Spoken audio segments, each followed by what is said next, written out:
Hey guys, welcome to கதை போமா. Last பார்ட்டில் டெர்ரி பையன் பர்த்டேக்காக வெயிட் பண்ண டெக்கரேஷன்லாம் அவளே வந்து குப்பைத்தட்டில் போட்டிருப்பா இல்லையா.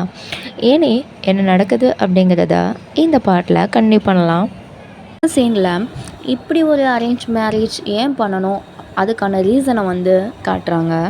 ஸோ அப்போ நம்மளோட டெர்ரி அண்டு பயன் வந்து ரொம்பவே சின்ன பசங்க. அப்போது பயனோட ஃபேமிலி வந்து ரொம்பவே கடன் பிரச்சனையில் இருப்பாங்க. அப்போது டெர்ரியோட அப்பா தான் வந்து கடனெல்லாம் அடைக்கிறதுக்கான வந்து பணத்தை கொடுத்துருப்பாங்க. ஸோ அப்போவே இந்த 2 ஃபேமிலியும் ரொம்பவே க்ளோஸாக தான் இருப்பாங்க. ஸோ அப்போ சின்ன வயசுலேயே இந்த 2 ஃபேமிலியோட அம்மாக்களும் பேசிப்பாங்க. என்னென்னா, வளர்ந்து கழிஞ்சு டெர்ரியை வந்து பயன் பார்த்துப்பான் அப்படின்னு சொல்லிட்டு பேசியிருப்பாங்க. ஸோ இந்த மாதிரி அவளோட லைஃப் போயிட்டுருக்கும். ஸோ டெர்ரி வந்து ஒரு சீனியர் ஸ்கூல் படிக்கிறப்ப அவங்க அப்பா அம்மாவோட காரில் போய்கிட்டுருப்ப கார் ஆக்சிடெண்ட்டில் அவங்க அப்பா அம்மா 2 பேருமே வந்து இறந்துருப்பாங்க. அதுக்கப்புறமா டெர்ரியை அவளோட அங்கிள் அண்ட் ஆண்ட் தான் வந்து பார்த்துக்கிட்டு இருந்திருப்பாங்க. ஸோ இவங்க சின்ன வயசுலேயே பேசியிருந்திருப்பாங்க இல்லையா, பயனை வந்து டெர்ரிக்கு தான் மேரேஜ் பண்ணி வைக்கணும் அப்படிங்கிறதுக்காக. அந்த தாட்டில் தான் பயனோட பேரண்ட்ஸ் இருப்பாங்க. அப்போ தான் பயன் என்ன பண்ணுவான் அப்படின்னா, சாராவை நம்ம ஃபேமிலிக்கு வந்து இன்ட்ரடியூஸ் பண்ணலாம் அப்படின்னு சொல்லிட்டு கூட்டிகிட்டு வருவான். ஸோ அப்போ அவங்க லவ் பண்ண ஆரம்பித்து 5 வருஷம் ஆகிருக்கும். ஸோ எங்கள் அம்மாக்கிட்ட இன்ட்ரடியூஸ் பண்ணலான்னு கூப்பிட்டு வரப்போ அவங்க அம்மாவுக்கு இது வந்து விருப்பமே இருக்காது, எந்திச்சு போயிடுவாங்க. ஸோ அடுத்த கொஞ்ச நாள்லேயே வந்து அவங்க அம்மாவுக்கு வந்து கேன்சர் இருக்கிறது தெரியும். அம்மாவுக்கு வந்து அந்த கீமோ தெரப்பி எடுக்க வேண்டியது இருக்கும். ஸோ சுச்சுவேஷனில் இருக்கிறப்ப தான் நம்ம பயன் வந்து அவங்க அம்மாக்கிட்ட கேட்பான், இப்போ நீங்கள் வந்து நல்லபடியாக குணமாயிட்டீங்கன்னா நீங்கள் என்ன கேட்டாலும் நான் செய்கிறேன் அப்படின்னு கேட்குறப்ப அவங்க அம்மா என்ன கேட்பாங்க அப்படின்னா, நீ வந்து டெர்ரியை மேரேஜ் பண்ணிக்கிட்டால் எனக்கு போதும், எனக்கு நீங்கள் 2 பேரும் சேர்ந்து இருக்கிறத பார்க்கணுன்னு ஆசை அப்படின்னு கேட்குறப்ப இவனும் ஆமாம் சரின்னு சொல்லியிருப்பான் இல்லையா. அவங்க அம்மா வந்து கேன்சர்லேருந்து குணமும் ஆயிடுவாங்க. அதுக்கப்புறமா தான் இவங்களோட 2 பேரோட மேரேஜும் நடக்கும். சைடில் எப்படி அப்படின்னா, அவங்களோட அங்கிள் அண்ட் ஆண்ட்க்கு வந்து பிடிச்சிருக்கும். ஸோ பயானை வந்து சின்ன வயசில் பேசியிருப்பாங்க இல்லையா, அதனால் இவள்கிட்ட கல்யாணம் பண்ணிக்கோமா அப்படின்னு சொல்லுவாங்க. நம்ம டெர்ரியும் வந்து சரி ஓகே உங்களுக்காக நான் கல்யாணம் பண்ணிக்கிறேன் அப்படின்னு சொல்லி ஒத்துக்கிருந்திருப்பான். இந்த மாதிரி தான் அவங்களோட மேரேஜ் வந்து அரேஞ்ச் மேரேஜாக நடந்திருக்கும். இல்லை, நம்ம பயன் வந்து சாராவுக்கு கார் எப்படி ஓட்டணும் அப்படிங்கிறது சொல்லி கொடுத்துக்கிட்டு இருப்பான். ஸோ முன்னாடியே வந்து பயன் தான் சொல்லி கொடுத்துருப்பான். இப்போ சாரா புது கார் வாங்கினனால இவங்க வந்து காரில் வந்து வெளியே போயிருப்பாங்க. அது முடிச்சுட்டு ஒரு ஆஃப்டர்நூன் போல் நம்ம டெர்ரிக்கிட்ட வந்து என்னோடய அப்பாவோட பர்த்டே இருக்குது, ஸோ ஒரு ஃபேமிலி லன்ச் இருக்குது, நம்ம அதுக்கு போகணும் அப்படின்னு சொல்லுவான். அவளும் சரின்னு கிளம்பி போவான். ஒரு நிமிஷம் டெர்ரி, நம்ம அங்கே போகும்போது அவங்களுக்கு முன்னாடி சந்தோஷமான ஒரு கப்புள்ஸ் எப்படி இருப்பாங்களோ அப்படி நடந்துக்கணும், அப்போ தான் அவங்களுக்கு சந்தேகம் வராது, நீ அந்த மாதிரி நடந்துக்கோ அப்படின்னு கேட்டுக்க. டெர்ரியும் சரி அந்த மாதிரி நடந்துக்கலாம், ஆனால் அதுக்கு முன்னாடி நம்ம வந்து ப்ராக்டிஸ் பண்ணி ஆகணும் அப்படின்னு சொல்லிட்டு 2 பேரும் கையை பிடிச்சிட்டு நடக்கிறதுக்கு ப்ராக்டிஸ் பண்ணுவாங்க. டெர்ரிக்கு பயனோட கையை பிடிச்சி நடக்கவே வந்து பயங்கர வெக்கமாக இருக்கும். ஸோ இது ரொம்ப கஷ்டமாக இருக்குது அப்படின்னு சொல்லிட்டு, சரி நான் பண்ணுறேன் அப்படின்னு சொல்லிட்டு பயன் தான் கையை பிடிச்சி நடந்து கூட்டு போவான். இப்படி ஒரு ரிஹர்சல் பார்த்துருப்பாங்க. டைமும் ஆயிடும் இல்லையா. ஸோ இவங்க வந்து கிளம்பி அந்த லஞ்சுக்கு போவாங்க. ஸோ லஞ்சுக்கு போன இடத்துல பயனோட அம்மா வந்து கேட்பாங்க, டெர்ரி உன்னை பயன் நல்லா தானே பார்த்துக்கலாம் அப்படின்னு சொல்லிட்டு கேட்பாங்க. ஸோ அதுக்கு வந்து டெர்ரி சிரிச்சுக்கிட்டே ஆமாம் நல்லா தான் பார்த்துக்கிறாங்க, நாங்கள் சந்தோஷமாக தான் இருக்கோம் அப்படின்னு சொல்லுவாள். சரின்னு சொல்லிட்டு எல்லோரும் உட்காந்து லஞ்ச் சாப்பிட ஆரம்பிப்பாங்க. அப்போது அங்கே நம்ம பையனோட கசின் இருக்கான் இல்லையா ஹல்தி, அவன் வந்திருப்பான். ஸோ அவனை பார்த்த உடனே என்னோடய ஒய்ஃப்க்கு வந்து உடம்பு சரியில்லை, அதனால் நாங்கள் வந்து இப்போ கிளம்புறோம் அப்பா அம்மா அப்படின்னு சொல்லிட்டு 2 பேருக்கும் பாய் சொல்லிட்டு அங்கேருந்து கிளம்புடுவான். ஸோ காரில் வரும்போது ஏன் ஹல்தி வந்தோடனே நீ வந்து கிளம்பி வந்துட்ட அப்படின்னு கேட்குறப்ப அவனுக்கு என்னையும் சாராவை பற்றின விஷயம் தெரியும். ஸோ அவன் தான் எங்கள் 2 பேர்த்தையும் இன்ட்ரடியூஸ் பண்ணி வச்சான். ஸோ அங்கே எக்ஸ்போஸ் ஆக வேண்டாம் அப்படிங்கிறதுக்காக தான் நான் கிளம்பி வந்துட்டான் அப்படின்னு சொல்லுவாள். ஸோ டெர்ரி கேட்பா, சரி இன்றைக்கி நான் வந்து உன்னோட ஒய்ஃப் மாதிரி நடித்தேன் இல்லையா, ஸோ அதுக்காக நீ எனக்கு ஒரு ப்ரெசென்ட் வாங்கி தரணும் அப்படின்னு கேட்க, சரி என்ன ப்ரெசென்ட் வேணும், பேகு கிஃப்ட்டு ஜுவல்லரி எதுனாலும் கீழே நான் வாங்கி தரேன் அப்படின்னு கேட்க, நம்ம ஷாப்பிங் போகலாமா அப்படின்னு சொல்லிட்டு கேட்பா. ஷாப்பிங்கா, ஓகே போகலாம் அப்படின்னு சொல்லிட்டு 2 பேரும் ஷாப்பிங் போவாங்க.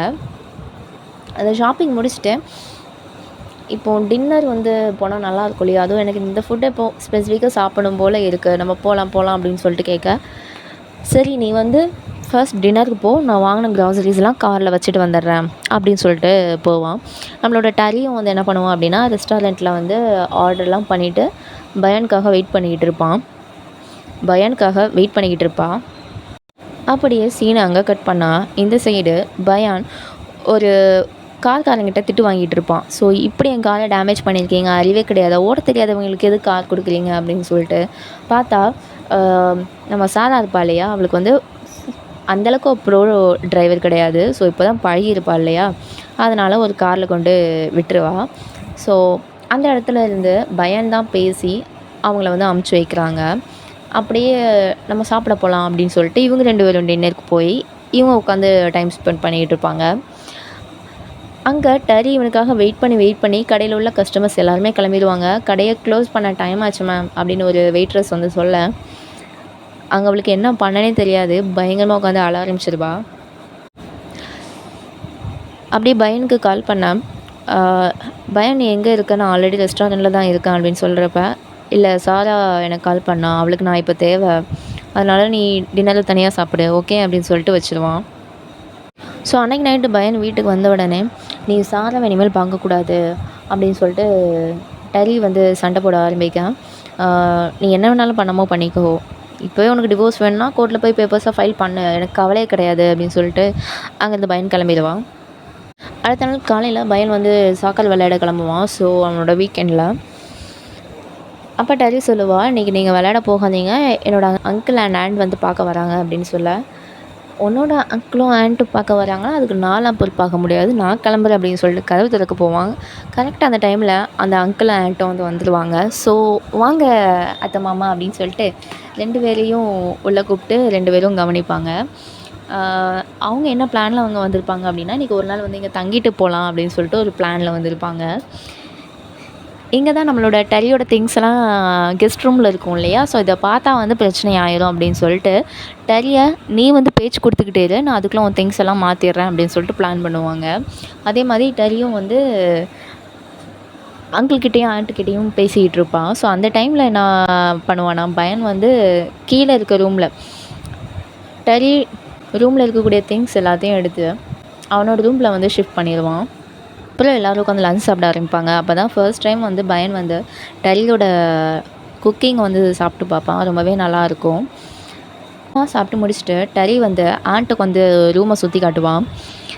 டரியும் அவளோட ஆண்ட்டு உட்காந்து பேசுவாங்க, உன்னோட வாழ்க்கைலாம் நல்லா தானமா போகுது அப்படின்னு கேட்குறப்ப டரியும் ஆமாம் நல்லா தான் போகுது ஆண்டி அப்படின்னு சொல்ல, நானும் பயந்துட்டேன், அரேஞ்ச் மேரேஜாக இருக்கிறனால என்னோடய வாழ்க்கை மாதிரி ஆகிடும்னு, ஆனால் உன்னோடது அப்படி இல்லை, எனக்கு ரொம்பவே சந்தோஷமாக இருக்குது அப்படின்னு சொல்லுவாங்க. டரியும் என்ன அப்படி உங்கள் வாழ்க்கை ஆச்சு அப்படின்னு கேட்குறப்ப, இல்லை கல்யாணமான புதுசில் வந்து எனக்கு உங்கள் அங்கிளை பிடிக்கவே பிடிக்காது, நாங்கள் 2 பேரும் தனியாக தான் இருப்போம், ஆனால் உங்கள் அங்கிள் வந்து என்னை ரொம்பவே லவ் பண்ணியிருந்தார், நானும் டிவோர்ஸ்லாம் அவர்கிட்ட கேட்கணும் அப்படின்னு நினைக்கிறது எல்லாமே சாத்தானோட வேலை, அந்த வேலையை நீ பார்க்காத அப்படின்னு சொல்லிட்டு அவர் எனக்கு சமாதானம் சொல்லுவார். இல்லை நானும் வந்து அவரை விரும்ப ஆரம்பிச்சிட்டேன், அதனால தான் நாங்கள் இப்போ வந்து இவ்வளோ ஒருத்தருக்கு ஒருத்தர் அன்பாக இருக்கோம் அப்படின்னு வந்து அவங்க ஆண்டி சொல்லிக்கிட்டு இருப்பாங்க.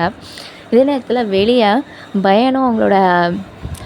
பயானும் டரியோட அங்கிளும் உட்காந்து பேசிகிட்டு இருப்பாங்க. டரியோட பேரண்ட்ஸ் வந்து எப்படி இறந்து போனாங்க, அவங்க பேரண்ட்ஸ் இறந்துட்டாங்க அப்படிங்கிற அந்த நியூஸில் இருந்து அவள் வந்து நார்மல் ஆகிறதுக்கு 1 இயர் ஆகிருக்கும், அவள் ரொம்பவே நல்ல பொண்ணு, எல்லாத்தையுமே நல்லா கவனிச்சுப்பா அப்படின்னு சொல்லிட்டு டரியை பற்றி பயான் கிட்ட பேசிக்கிட்டு இருப்பாங்க அவங்களுடைய அங்கிள். ஸோ நைட்டு டின்னரை முடிச்சுட்டு பாத்திரத்தெல்லாம் கழுவி க்ளீன் பண்ணணும் இல்லையா, ஸோ வந்து கிச்சனில் நமக்கு டரிக்கு ஹெல்ப்பாக பையனும் உட்காந்து ஆக்டிங் பண்ணிக்கிட்டு இருப்பான். ஸோ அதை பார்க்குற அங்கிளும் ஆண்ட்டியும் வந்து ரொம்ப சந்தோஷப்பட்டுட்டு அவங்க தூங்க போயிடுவாங்க. ஸோ அப்போ தான் ஒரு கான்வர்சேஷன் போகும், சரி நீ என்ன வேலை பார்க்குற அப்படின்னு.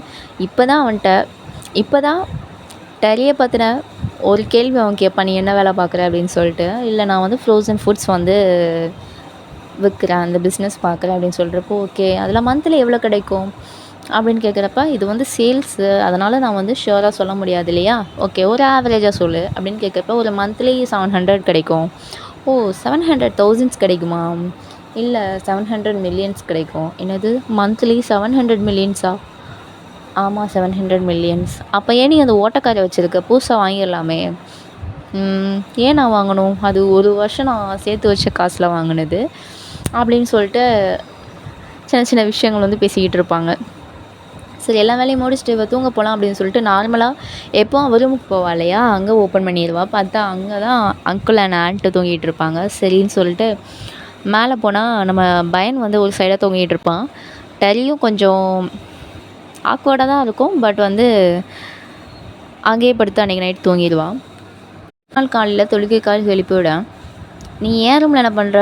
ஓ மறந்துட்டேன்ல, ஓகே ஏன் இப்போ எழுப்பி விட்ற அப்படின்னு கேட்குறப்ப, இல்லை என்னோடய அங்கிள் வந்து மாஸ்க்கு போகிறாங்க, ஸோ அதனால் உன்னையும் கூப்பிட்றாங்க அப்படின்னு சொல்ல, இவனும் என்ன பண்ணுவான் அப்படின்னா அதிகாலையில் எழுந்துச்சி மாஸ்க்கு போவான். ஸோ ப்ரேயர் பண்ணுறதுக்கு. அந்த ப்ரேயரை முடிச்சுட்டு காலையிலே என்ன பண்ணிடுவாங்கன்னா, டெரியோட அங்கிளும் ஆண்ட்டும் வந்து வீட்டிலேருந்து கிளம்பிடுவாங்க. ஸோ வீட்டிலேருந்து கிளம்புன உடனே டெரி வந்து கேட்பா, ஸோ எங்கே போகிறீங்க அப்படின்னு சொல்லிட்டு கேட்குறப்ப, உனக்கு ஹஸ்பண்டாக இருந்தேன் அப்படிங்கிறதுக்காக நீ அட்வான்டேஜ் எடுத்துக்காத, நான் சாராவை பார்க்க போகிறேன் அப்படின்னு சொல்லிட்டு அவன் கிளம்பிடுவான். ஸோ எங்கே முடியுது. இவங்க 2 பேரோட ரிலேஷன்ஷிப் என்ன தான் ஆகுது அப்படிங்கிறத வரப்போகிற எபிசோட்ஸில் பார்க்கலாம். அது வரைக்கும் have a nice day guys.